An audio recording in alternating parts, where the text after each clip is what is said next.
Hello students, maths by माही में आपका स्वागत है।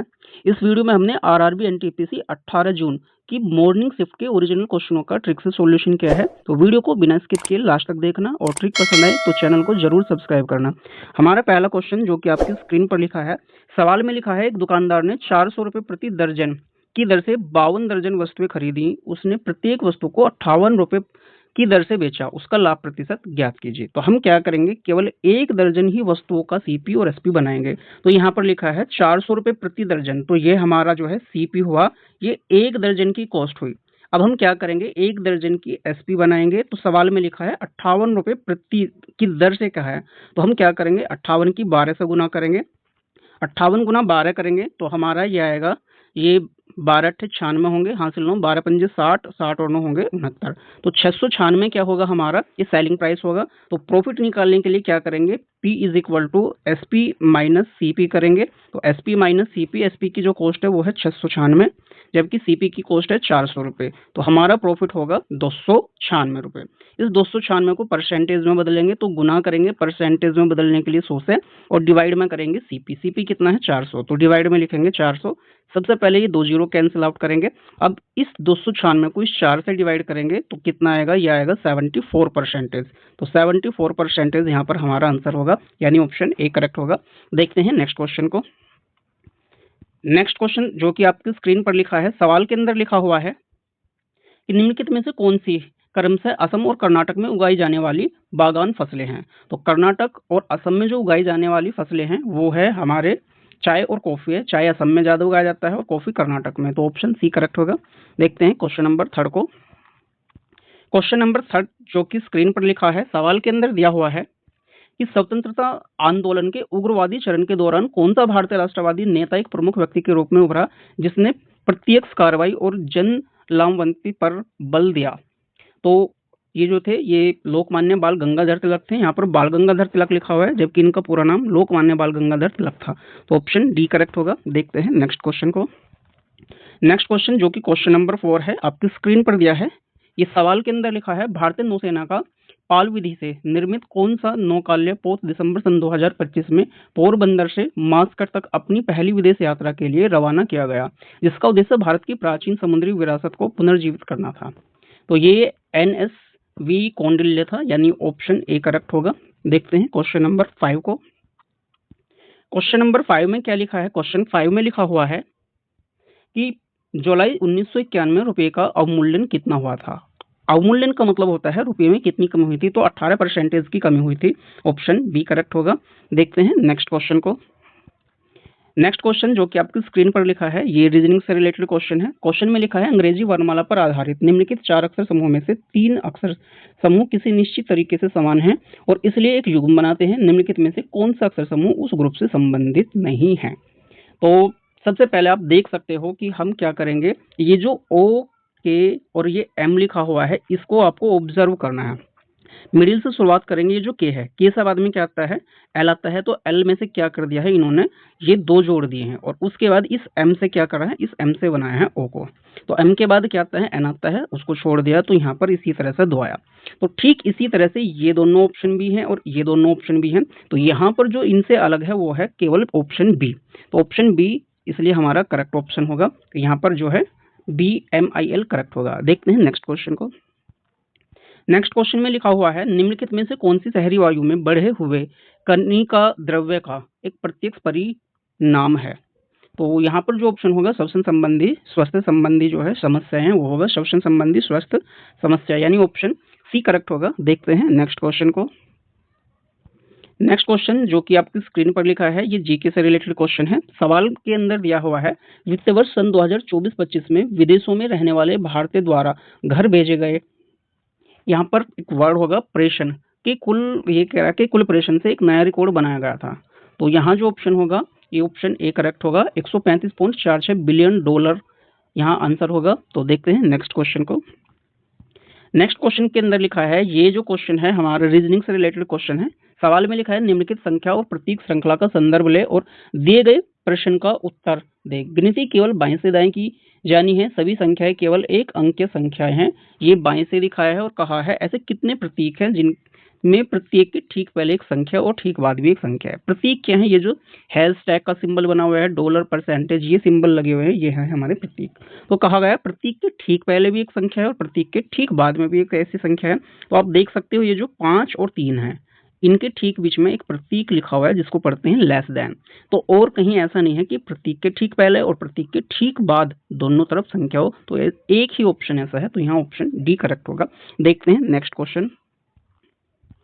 नेक्स्ट क्वेश्चन जो कि जीके से रिलेटेड क्वेश्चन है। क्वेश्चन में लिखा हुआ है कि उस त्रिक का चयन करें जो नीचे दिए गए दो युग्मों द्वारा अनुसरित किए गए पैटर्न का अनुसरण करता है। दोनों युग्म समान पैटर्न का अनुसरण करते हैं, ये दिखाया हुआ है क्लब। तो ये बताना है यहाँ से क्या। तो आप देख सकते हो सभी ऑप्शन के अंदर जिस तरह से यहाँ सी है, तो इससे ये बनाया हुआ है, सी से सी बन गया है। फिर एल को क्या कर दिया, ये एल उठा करके लास्ट में पहुंचा दिया है और यू को यहीं पर रहने दिया है और बी को क्या कर दिया, हल्का सा एक अक्षर लेफ्ट की साइड पहुंचा दिया। तो यानी सी से तो सी ऐसे ही रहा। तो पहला ही ऑप्शन देख सकते हो एम, तो एम की जगह ही रहेगा। अब किसी भी और ऑप्शन में ऐसा नहीं है कि अगर ये इसी पैटर्न को फॉलो करता तो यहाँ बी है तो यहाँ पर भी बी होता, इसमें नहीं है तो ये ऑप्शन नहीं होगा।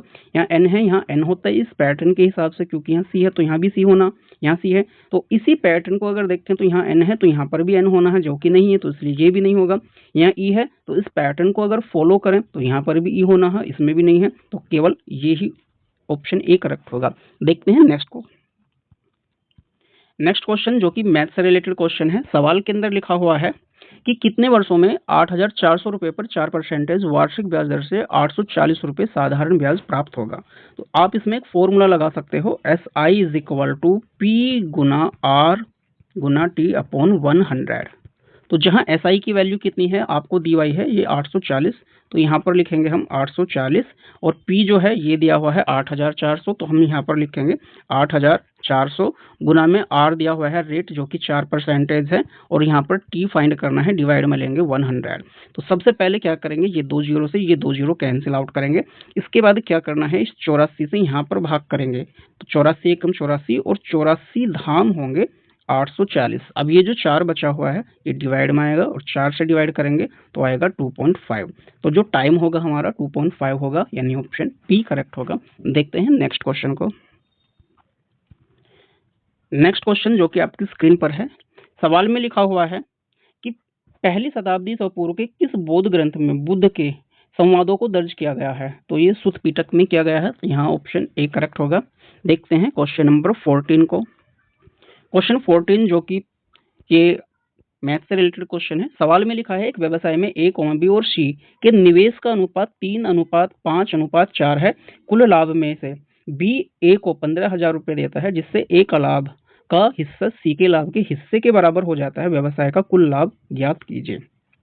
तो भाई ध्यान से देखना है, ए, बी और सी के जो लाभ का रेशो दिया हुआ है वो कितना दिया हुआ है, 3 दिया हुआ है, रेशो 5 और 4। सवाल के अंदर कहा गया है कि यहाँ पर जो है बी ए को 15,000 रुपए देता है, सॉरी कुल लाभ में से बी ए को 15,000 रुपए देता है। तो बी ए को 15,000 रुपए देता है, जिससे ए का लाभ सी के बराबर हो जाता है। यानी अगर हम ये देखें कि ए का लाभ सी के बराबर हो जाता है, तो सवाल के अंदर जो है ये 15,000 रुपए देने पर ए का लाभ सी के बराबर हो जाता है। तो ए का और सी का डिफरेंस यानी 3 का और 5 का, 3 का और 4 का डिफरेंस कितना है, 1।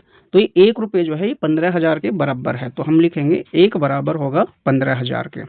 तो टोटल लाभ ज्ञात करना है, व्यवसाय का कुल लाभ। तो कुल लाभ ज्ञात करने के लिए इनको टोटल करेंगे, 3 और 5 8 और 4 12। 1 की वैल्यू 15,000 है, तो 12 की वैल्यू कितनी होगी, तो हम लिखेंगे 12 गुना ये वाला 15,000। 12 इंटू 15 की जो गुना होगी वो होगी 1,80,000। तो टोटल लाभ जो होगा 1,80,000 होगा, यानी ऑप्शन सी करेक्ट होगा। देखते हैं नेक्स्ट क्वेश्चन को। नेक्स्ट क्वेश्चन जो कि आपकी स्क्रीन पर लिखा है। सवाल के अंदर लिखा हुआ है कि निम्नलिखित में से कौन सा मान व्यंजक 1.2/0.3 + 2.4 और अपॉन 0.6 के तुल्य होगा। तो सबसे पहले हम क्या करते हैं, ये लिखेंगे 1.2/0.3 और प्लस ये 2.4/0.6। तो हम क्या करेंगे, ये पॉइंट से पॉइंट को कैंसिल आउट कर देंगे और 3 से डिवाइड करेंगे, 3 एकम 3, 3 चौक होंगे 12। तो यहाँ आया 4। इसी तरह से क्या करेंगे, पॉइंट से पॉइंट हटाएंगे तो होगा 24। 24 को 6 से डिवाइड करेंगे, 6 चौक 24, तो यहाँ आएगा 4। 4 और 4 जो होंगे 8। ऑप्शन 8 यानी सी करेक्ट होगा। देखते हैं नेक्स्ट क्वेश्चन। नेक्स्ट क्वेश्चन जो कि आपकी स्क्रीन पर दिया है, ये रीजनिंग से रिलेटेड क्वेश्चन है। सवाल के अंदर लिखा हुआ है, एक निश्चित कूट भाषा में लाइट को 3492 के रूप में और टाइम को 3954 के रूप में कूटबद्ध किया जाता है। दी गई कूट भाषा में एम के लिए कूट क्या है? तो हमें एम के लिए बताना, तो सबसे पहले क्या करेंगे हम, ये 3 जो दिया है 3 से 3 को कैंसिल आउट कर देंगे। इसके बाद जो है 4 से इस 4 को कैंसिल आउट कर देंगे। इसके बाद 9 से इस 9 को कैंसिल आउट कर देंगे। तो यहाँ पर बचा 5 और ये 5 जो है इस m के लिए यूज किया गया है, तो इसलिए m बराबर कितना होगा 5, यानी ऑप्शन डी करेक्ट होगा। देखते हैं नेक्स्ट क्वेश्चन को। नेक्स्ट क्वेश्चन जो कि आपकी स्क्रीन पर दिया है, सवाल के अंदर क्या लिखा है? सवाल में लिखा है कि नीचे दी गई श्रृंखला को तार्किक रूप से पूर्ण बनाने के लिए निम्नलिखित में से कौन सा अक्षर संख्या समूह प्रश्नवाचक चिन्ह को प्रतिस्थापित करेगा? तो सबसे पहले आप संख्या को स्टडी करेंगे। आया 79 में कितना ऐड कर दिया? 8, तो 87 हो गया। 87 में वापस ऐड करा तो 95 में 8 ऐड करा तो आया 103, और 103 में 8 ऐड करने पर हो जाएगा 111। अब 111 ऑप्शन 2 में दिया है, फर्स्ट में और सी में। तो अभी हम क्या करेंगे, ये संख्या चेक करेंगे। अब देख सकते हो ये जो मिडिल में संख्या है, यहाँ पर ये शुरू में जो संख्या है उसमें एक जोड़ा और वो पहुंचा दिया मिडिल में। ठीक इसी तरह से यहाँ शुरू में क्या है, के है, और के में एक जोड़ा और नेक्स्ट ऑप्शन के मिडिल में पहुंचा दिया। इसी तरह से यहाँ क्या है, आई में एक जोड़ा वो नेक्स्ट ऑप्शन के मिडिल में पहुंचा दिया। इसी तरह से यहाँ क्या है, जी है, तो जी में एक जोड़ेंगे हो जाएगा एच, और एच को नेक्स्ट ऑप्शन के मिडिल में पहुंचाएंगे तो यहाँ पर मिडिल में होगा एच। अब मिडिल में एच देखो ऑप्शन ए में ही लिखा हुआ है, तो ऑप्शन ए करेक्ट होगा, और एच जो है मिडिल में किसी ऑप्शन में नहीं है, तो ऑप्शन ए करेक्ट होगा। देखते हैं नेक्स्ट क्वेश्चन को। अगर आप हमारे चैनल पर पहली बार आए हों तो आप हमारे चैनल को जरूर सब्सक्राइब कर लेना, ताकि आपको ये ट्रिक्स देखने को मिलती रहे। चलते हैं नेक्स्ट क्वेश्चन पर। सवाल में लिखा हुआ है कि यदि कोई नाव स्थिर जल में 12 किलोमीटर प्रति घंटे की चाल से चलती है और धारा की चाल 3 किलोमीटर प्रति घंटा है, तो नाव को धारा के अनुदिश 60 किमी की दूरी तय करने में कितना समय लगेगा? तो भाई समय निकालने के लिए फॉर्मूला होता है T = distance upon speed. Total distance कितनी है? 60 किलोमीटर, तो 60 लिखेंगे। स्पीड कितनी है? अब भाई नाव की जो चाल है स्थिर जल में वो तो है 12 किलोमीटर प्रति घंटा, लेकिन पानी जो बह रहा है वो बह रहा है 3 किलोमीटर प्रति घंटा, तो दोनों की टोटल मिलाकर के चाल हो जाएगी 12 और प्लस 3 15 किलोमीटर प्रति घंटा। तो 15 से डिवाइड करेंगे, 15 एकम 15, 15 चौक 60, तो ये 4 घंटे में कवर हो जाएगी। 4 ऑप्शन सी में दिया है, इसलिए ऑप्शन सी करेक्ट होगा। तो ट्रिक पसंद आई हो तो चैनल को जरूर सब्सक्राइब कर लेना, ताकि इसी तरह की ट्रिक्स आपको देखने को आगे भी मिलती रहे। चलते हैं नेक्स्ट क्वेश्चन पर।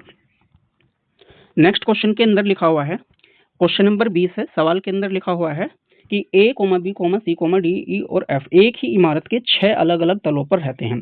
इमारत के सबसे नीचे तल का क्रमांक 1 है और उसके ऊपर वाले तल का क्रमांक 2 है, और उसी तरह सबसे ऊपर तल का क्रमांक 6 है। जिन तलों पर D और B रहते हैं उनके क्रमांकों का गुणनफल 15 है। A F के ठीक ऊपर रहता है। जिन तलों पर C और B रहते हैं उनके क्रमांकों का योग 7 है। तो उन तलों के क्रमांकों का योग कितना है जिन पर B और F रहते हैं? तो सबसे पहले हम क्या करेंगे, इसमें सीक्वेंस वाइज नंबर डालते हैं, 1 से शुरुआत करके डालते हैं। यहाँ पर 1 होगा, इसके बाद 2, या फिर हम इस तरह से लिखेंगे, इधर से लिखना शुरू करेंगे। यहाँ पर लिखेंगे 1, इसके बाद ये 2, 3, 4, 5 और ये 6। हम ये नीचे से ऊपर की तरफ को चल रहे हैं, ये मान के चलते हैं इस तरह से है। यहाँ नीचे 1 है, यहाँ 2, 3, 4, 5 और 6 इस तरह से। तो सबसे पहले आप देख सकते हो सवाल के अंदर लिखा हुआ है यहाँ पर कि जिन तलों पर डी और बी रहते हैं उनका गुणनफल कितना है? 15 है। तो मैं मानकर चलता हूं जिन तलों पर डी और बी रहते हैं उनका गुणनफल कितना है? 15 है। तो भाई ऐसा समझना है आपको कि मान करके चलते हैं कि अगर बी जो है हमारा वो तीसरे नंबर के तल पर रहता है, तो डी कौन से तल पर रहता होगा? 5वें नंबर के, तभी तो इनकी गुना 15 होगी। तो अभी हम फिलहाल के लिए क्या मान लेते हैं कि जो बी है वो तीसरे नंबर के तल पर रहता है, तो हम यहाँ पर बी कर लेंगे, और डी 5वें नंबर के तल पर रहता है, तो यहाँ पर करेंगे ये डी। ऐसा भी हो सकता है कि बी जो है हमारा ये 5वें नंबर के तल पर रहता हो और डी तीसरे नंबर के तल पर रहता हो, तो हम पहले ऐसे चेक करेंगे, ऐसे नहीं आएगा तो फिर दूसरे तरीके से चेक करेंगे। अब हमें ये चीज तो पता लग गई है। अब सवाल के अंदर कहा है कि उनके क्रमांकों का जो गुणनफल है 15 है। ए जो है वो एफ के ठीक ऊपर रहता है। जिन तलों का योग यहाँ कह रहा है जिन पर सी और बी रहते हैं उनके क्रमांकों का योग कितना है 7। तो भाई देखो बी तो तीसरे तल पर रह रहा है, तो जहां बी और सी रहते हैं दोनों का जोड़ कितना है 7। तो हम क्या करेंगे, ये चौथे तल पर रहता होगा सी, तभी तो दोनों का जोड़ 7 बनेगा, क्योंकि बी तीसरे तल पर रह रहा है तो सी चौथे तल पर रहेगा, यानी 4 के सामने सी कर देंगे। अब सवाल के अंदर ये भी तो लिखा है ए एफ के ठीक ऊपर रहता है, आगे तो भाई एक ही तल खाली है, तो इसका मतलब क्या है ए एफ के ठीक ऊपर रहता है, तो यहाँ पर एफ होगा और यहाँ हुआ ए। तो यहाँ पर कौन रहेगा, यहाँ पर सवाल में बचा हुआ कौन है, अब बचा हुआ है ई, तो यहाँ रहेगा ई। अब ये सभी एडजस्ट हो गए। अब सवाल में देखते हैं क्या लिखा है, उन तलों के क्रमांकों का योग कितना है जिन पर बी और एफ रहते हैं। तो भाई बी देख लो कहाँ पर रह रहा है, तीसरे नंबर के तल पर रह रहा है, और एफ कौन से तल पर रह रहा है, 1 नंबर के तल पर रह रहा है, तो 3 और 1 इन दोनों का जोड़ कितना हो जाएगा 4। तो 4 ऑप्शन सी में, इसलिए ऑप्शन सी करेक्ट होगा। देखते हैं नेक्स्ट क्वेश्चन को। नेक्स्ट क्वेश्चन जो कि आपकी स्क्रीन पर लिखा है, सवाल के अंदर लिखा हुआ है कि निम्न में से कौन सा शॉर्टकट सेलेक्ट किए गए आइटम्स की प्रॉपर्टीज को ओपन करता है। तो यहाँ जो होगा ऑप्शन डी करेक्ट होगा, Alt प्लस एंटर। जब आप कंप्यूटर के अंदर किसी भी फाइल को या फोल्डर को सिलेक्ट कर लेते हो, तो सिलेक्ट करने के बाद अगर माउस या एंटर ना दबा करके आप Alt प्लस एंटर भी प्रेस कर दोगे तो वो फाइल खुल जाएगी। तो यहाँ ऑप्शन डी करेक्ट होगा। देखते हैं नेक्स्ट क्वेश्चन को।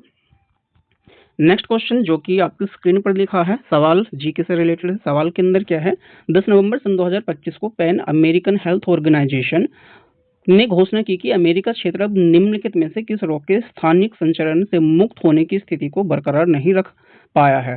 तो यहाँ जो ऑप्शन होगा वो सी, ये खसरा है, तो ऑप्शन सी करेक्ट होगा। देखते हैं नेक्स्ट को।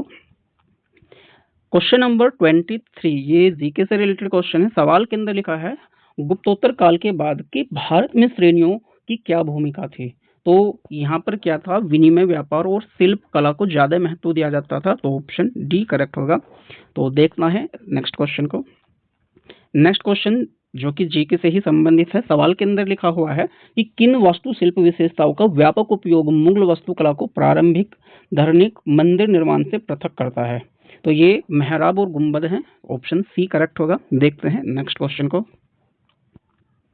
नेक्स्ट क्वेश्चन में क्या लिखा है, नेक्स्ट में लिखा हुआ है 2025 में किस बहुपक्षीय विकास बैंक ने भारत के साथ 5 ऋण समझौते पर हस्ताक्षर किए, जिनमें प्रधानमंत्री सूर्य घर मुफ्त बिजली योजना की सहायता के लिए 650 मिलियन अमेरिकी डॉलर का ऋण भी शामिल है।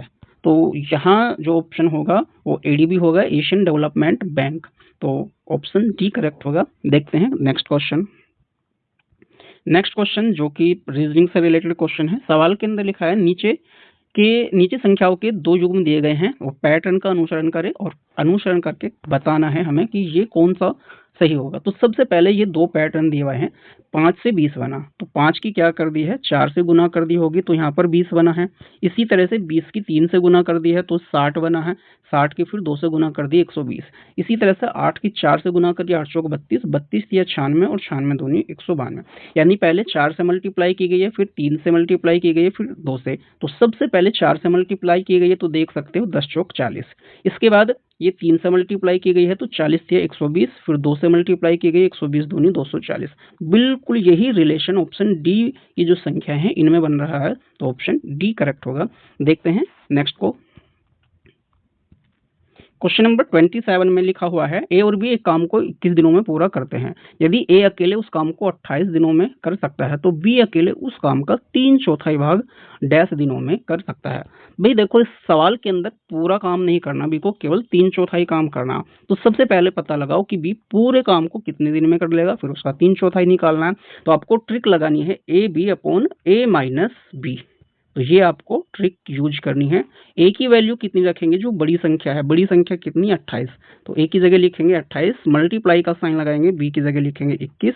इसके बाद वापस 28 और माइनस 21 लेंगे, तो 28 में से 21 को घटाएंगे तो बचेंगे 7। तो सबसे पहले ये 28 गुना 21 एज इट उतारेंगे और फिर 28 में से 21 को घटाएंगे तो बचेगा 7, 7 से भाग करेंगे तो ये 7 एकम 7 और 7 क्या होंगे 21। इस 28 की 3 से गुना करेंगे तो होगा 84। वो पूरा काम तो 84 दिन के अंदर कर देगा, लेकिन 3/4 काम करना है तो हम 3/4 से मल्टीप्लाई कराएंगे।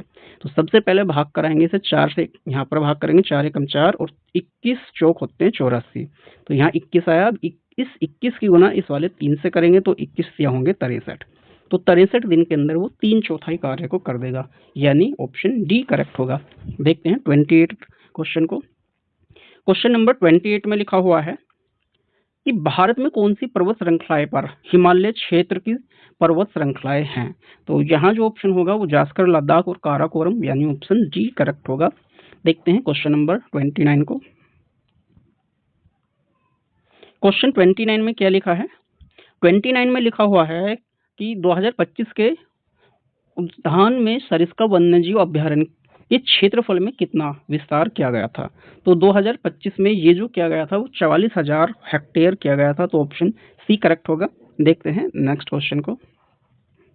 नेक्स्ट क्वेश्चन जो कि क्वेश्चन नंबर 30 है, मैथ से रिलेटेड क्वेश्चन है। तो सवाल के अंदर क्या लिखा है? सवाल में लिखा निम्नलिखित रैखिक समीकरणों के निकाय को हल कीजिए। सबसे पहले आप देख सकते हो -2p + 2q - 3r is equal to -9 दिया है।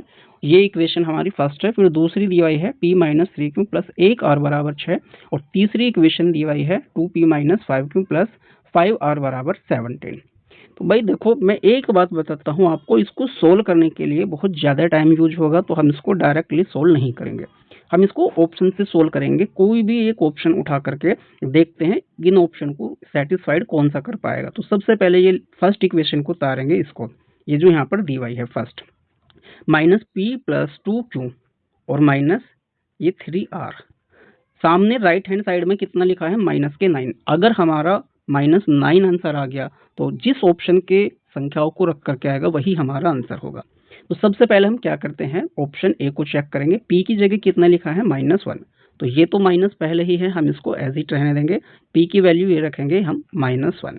इसके बाद लिखा हुआ है 2q, तो 2 लिखेंगे ये। अब q की वैल्यू ऑप्शन में दी हुई है ये वाली 3, तो यहाँ पर लिखेंगे 3। इसके बाद -3 लिखेंगे और गुना r है, यहाँ r की जो वैल्यू लेंगे हम 2 लेंगे। अब ये वाला जो माइनस है, इस माइनस को प्लस बना देगा, तो ये हो जाएगा +1 और इन दोनों की गुना होगी +6, इन दोनों की गुना होगी -6। -6 से +6 को कैंसिल आउट करने पर यहाँ पर बचेगा 1। तो हमारे राइट साइड में कितना आया? 1, जबकि राइट साइड में कितना आना है? -9। तो ये तो हमारा गलत हुआ, तो सेकंड को चेक करेंगे। अब इसी तरह से हम क्या करते हैं, ये ऑप्शन बी वाले चेक करेंगे, ये वाले। तो सबसे पहले हम सवाल को लिख लेते हैं। ये लिखा -1p + 2q और -3r। अगर हमारा आंसर 9 आया तो बिल्कुल वही करेक्ट होगा। सबसे पहले p की वैल्यू कितनी है? ये वाली 1, तो ये -1 रखा। इसके बाद 2 × q, q की वैल्यू कितनी है ये देख सकते हो आप। q की जो वैल्यू दी हुई है -1 दी हुई है, तो ये लिखेंगे -1। इसके बाद ये वाला -3 और जो r की वैल्यू दी हुई है वो दी हुई है 2। इसको कैलकुलेट करेंगे, ये -1 तो एज इट होगा। जब +2 -1 से मल्टीप्लाई करेगा तो आएगा -2 और ये -3 -2 से मल्टीप्लाई करेगा तो हो जाएगा -6। अब ये सभी संख्याएं माइनस में है, तो इन सबको ऐड करेंगे। -1 और -2 -3 -3 -6 -9। तो -9 हमारे राइट हैंड साइड में आया, जबकि इधर -9 ही है। तो ये ऑप्शन बिल्कुल करेक्ट होंगे, यानी ऑप्शन बी यहाँ पर करेक्ट होगा। देखते हैं नेक्स्ट क्वेश्चन को। नेक्स्ट क्वेश्चन जो कि क्वेश्चन नंबर 31 है। आप देख सकते हो आपकी स्क्रीन पर लिखा है। सवाल के अंदर लिखा हुआ है, पारसी समाज सुधारक बेहर रामजी मेहरवानजी मालाबारी को निम्नलिखित में से किस सामाजिक कुरीति से संबंधित विधायी अधिनियम के लिए श्रेय दिया जाता है। तो ये जो दिया जाता है वो बाल विवाह के लिए दिया जाता है, यानी ऑप्शन बी करेक्ट होगा। देखते हैं नेक्स्ट क्वेश्चन को। नेक्स्ट क्वेश्चन जो कि मैथ से रिलेटेड क्वेश्चन है। सवाल के अंदर क्या लिखा है? सवाल में लिखा है कि ए और बी के वेतनों का अनुपात 4:5 है। यदि ए के वेतन में 20% की वृद्धि की जाए और बी के वेतन में 10% की कमी की जाए तो उनके वेतन का नया अनुपात बताना। भाई देखो, ये जो 4 है हम इसको अपने पास से मान लेते हैं 40, क्योंकि हमने 10 की गुना कर दी। अब दूसरे का वेतन जो है 5 है, तो हम 10 से इसकी गुना कर रहे हैं, तो 10 से इसकी गुना करके मानते हैं, ये हो जाएगा 50। अब सवाल में लिखा है ये तो ए का वेतन है, ये बी का वेतन है। ए के वेतन में 20% की वृद्धि करनी है, तो भाई 40 का अगर हम 20% बढ़ा दें तो 40 का 20% होता है 8, तो इसमें 8 बढ़ा देते हैं, तो इसका नया वेतन हो जाएगा 48। अब दूसरे ऑप्शन में क्या कहा? 10% की कमी की गई है, तो भाई 50 का जो 10% होता है वो होता है 5 रुपये। तो 5 रुपये अगर इसमें से कम कर दे तो यहाँ कितना बचेगा? ये बचेगा 45। अब इसका नया वेतन 45 है, दोनों का रेशो बनाएंगे। ये 3 से कट जाएगा 16 × 48 और ये 3 से कट जाएगा 15 × 45। तो 16 और 15 नया रेशो होगा, तो 16-15 यानी ऑप्शन बी करेक्ट होगा। देखते हैं नेक्स्ट क्वेश्चन को। नेक्स्ट क्वेश्चन जो कि आपकी स्क्रीन पर दिया है, सवाल के अंदर क्या लिखा है? सवाल में लिखा है 1998 में किस प्रसिद्ध भारतीय शास्त्रीय गायिका को कर्नाटक संगीत में उसके योगदान के लिए भारत रत्न से सम्मानित किया गया था? तो ये एम एस सुब्बलक्ष्मी को किया गया था, तो यहाँ ऑप्शन डी करेक्ट होगा।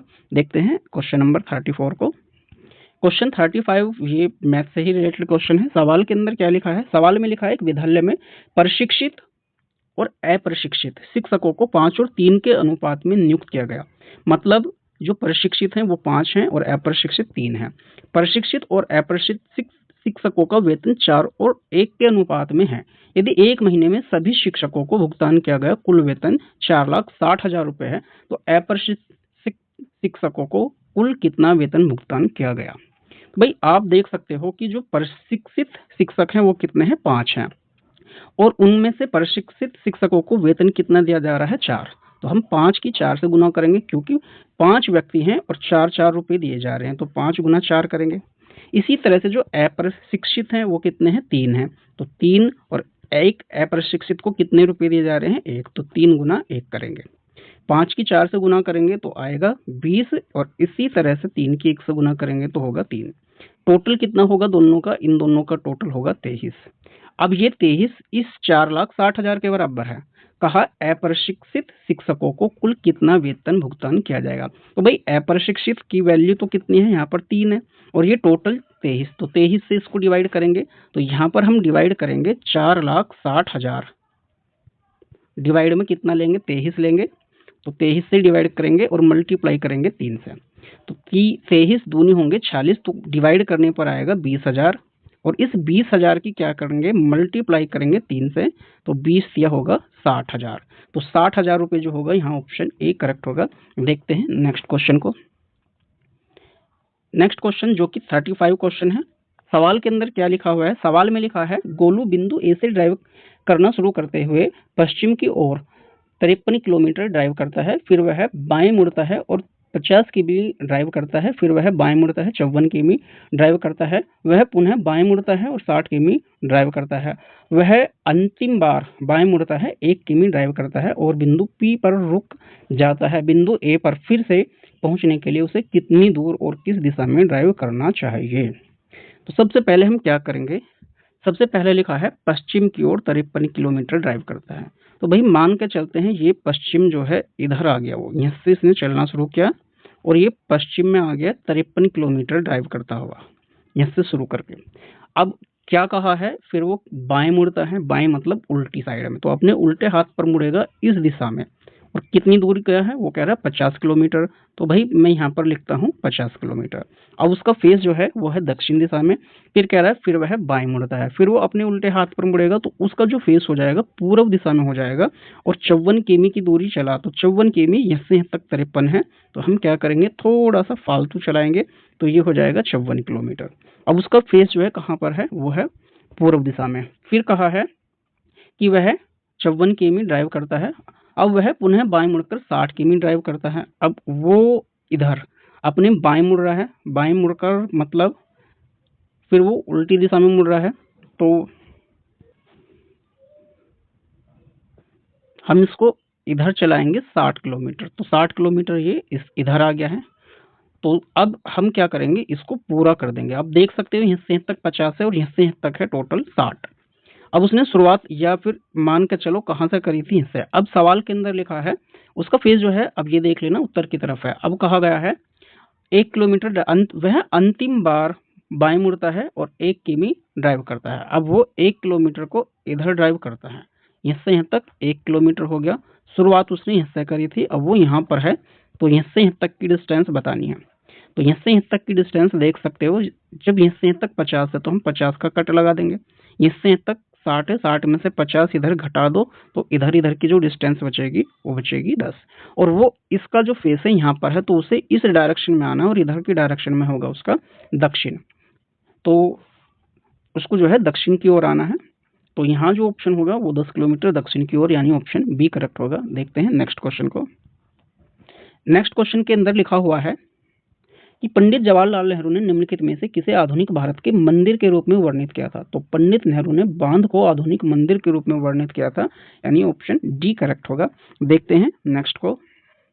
नेक्स्ट क्वेश्चन जो कि 37 है, जीके से रिलेटेड क्वेश्चन है। सवाल में लिखा है कि कुंडनकुलम परमाणु ऊर्जा संयंत्र किस राज्य में स्थित है? तो ये कर्नाटक राज्य में स्थित है, तो ऑप्शन डी करेक्ट होगा। देखते हैं नेक्स्ट क्वेश्चन को। नेक्स्ट क्वेश्चन जो कि रीजनिंग से रिलेटेड क्वेश्चन है। सवाल देख सकते हैं स्क्रीन पर लिखा हुआ है कि श्रृंखला ये दी हुई है और बाएं से दाएं की तरफ को देखते हुए चलना है। श्रृंखला से सभी प्रतीक हटा दिए जाएं तो निम्नलिखित में से कौन सा बाएं से चौथे स्थान पर होगा? भाई ये कहा है, ये जो स्टार के साइन लगे हुए हैं, हैशटैग के साइन लगे हुए हैं और कॉपीराइट का साइन लगा हुआ है, अगर इनको हटा दिया जाए और लेफ्ट साइड से जिधर से ए शुरू होता है उधर से देखा जाए तो चौथे नंबर पर कौन सा वर्ड आएगा? तो भाई पहले स्थान पर तो ये हो जाएगा 5, दूसरे स्थान पर ये, अब इसको हटाना है, इसको काउंट नहीं करना, ये जो दिया हुआ है ये तीसरे स्थान पर और चौथे स्थान पर ये होगा हमारा आर। तो चौथे स्थान पर ही कहा गया है, तो बाएं से चौथे स्थान पर आर होगा, ऑप्शन सी करेक्ट होगा। देखते हैं क्वेश्चन नंबर 43 को। क्वेश्चन 43 में क्या लिखा हुआ है? 43 देख सकते हो आप स्क्रीन पर, लिखा हुआ है कि निम्नलिखित में से कौन सा अक्षर संख्या समूह दी गई श्रृंखला को तार्किक रूप से पूर्ण बनाने के लिए प्रश्नवाचक चिन्ह को प्रतिस्थापित करेगा? तो सबसे पहले आप नंबरों को ऑब्जर्व करेंगे। 8 से बना 14 यानी 6 जोड़ दिया, फिर 14 से बना है 20, फिर 6 जोड़ दिए, 20 से फिर बना 26, 26 में फिर वापस 6 जोड़ा, तो हम 26 में 6 जोड़ेंगे तो बनेगा 32। अब 32 जो है ये 3 ऑप्शन में दिया है, तो अब हम क्या करेंगे, आगे ऑब्जर्व करेंगे। तो आप देख सकते हो ये जो बाकी की संख्या दी हुई है हमें इनमें देखना है, तो बहुत ध्यान से देखना है आपको। इनमें क्या है, पहले ऑप्शन के अंदर देखना है। पहले ऑप्शन के अंदर जो सबसे लास्ट में है वो तीसरे ऑप्शन के अंदर सबसे शुरू में पहुंच गया है, ठीक है। इसी तरह से फिर जो दूसरा ये दिया हुआ है यहाँ पर सबसे लास्ट में कितना है, यू, तो इससे काउंट करने पर तीसरा जो विकल्प होगा उसमें ये यू जो है सबसे ये शुरू में पहुंच गया, तो यू से देखो यहाँ पर ये यू आ गया है। अब इसी तरह से ये जो डब्लू है, इस डब्लू के लास्ट में क्या है, ये एस है, तो इससे जो तीसरा ऑप्शन होगा यानी यहाँ जो होगा वो एस हमारा शुरू में आएगा, तो यानी कि यहाँ एस आएगा।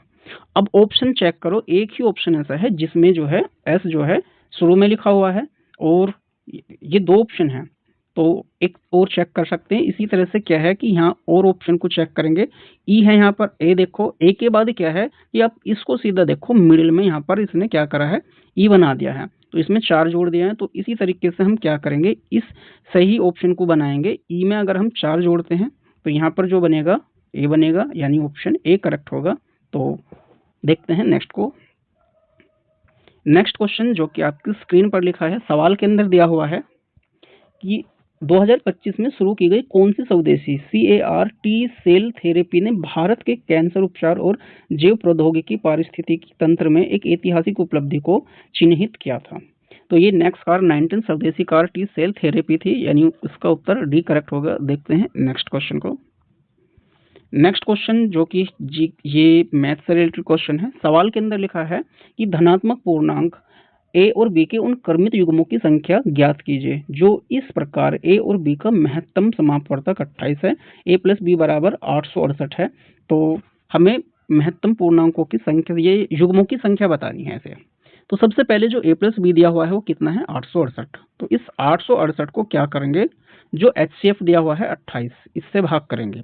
HCF से भाग करने पर कितना आएगा, 28 दिया होंगे 84 और 28 से कम 28, तो यहाँ पर 31 हुआ।